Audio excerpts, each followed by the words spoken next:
अस्सलाम वालेकुम नाज़रीन, आप देखते हैं हम सोशल इश्यूज़ पर बात करते हैं और बहुत से मसाइल होते हैं जिनकी आवाज़ को आप लोगों तक पहुंचाते हैं और मुआशरे की बहुत सी बेटियां हमारे पास आती हैं अपने मसाइल को लेकर। तो आज भी एक ऐसी बेटी मौजूद है, तो आइए इनसे इनके मामलात ज़िंदगी जानते हैं। अस्सलाम वालेकुम। वालेकुम अस्सलाम। अच्छा, मुझे बताइएगा ज़िंदगी की क्या दुश्वारियाँ, क्या मसाइब, क्या परेशानियाँ हैं जिनकी वजह से आप तंग हुई और आपकी ज़िंदगी इतनी परेशानियों में है जिसका कोई हिसाब नहीं। तो अब आप कैसे अपने सारे मामलात को देखती हैं?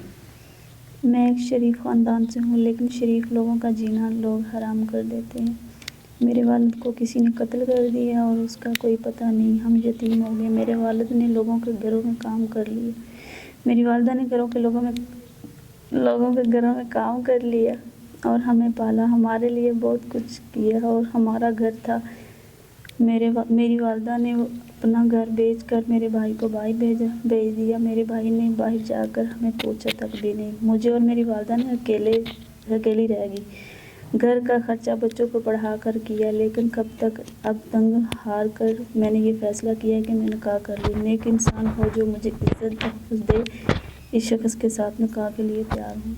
नाजरीन, बहन ने तमाम तर जो वजाहत है वो कर दी अपने मसाइल की। तो हम उम्मीद करते हैं कि कोई इनके मसाइल को और इनकी तमाम तर परेशानियों को समझते हुए इनसे निकाह करेगा, ताकि एक इज़्ज़त की ज़िंदगी गुजार सकें और इस मुआशरे में बुरी नज़रों से बच सकें और अपने आप को बेहतर तरीके से ज़िंदगी गुजारने में मसरूफ़ कर सकें इस्लाम के मुताबिक। तो उम्मीद करते हैं कि नेक इंसान इनसे निकाह करेगा। तो इसके साथ अपने मेज़बान मुआब अहमद को दें इजाज़त। खुदा हाफ़िज़।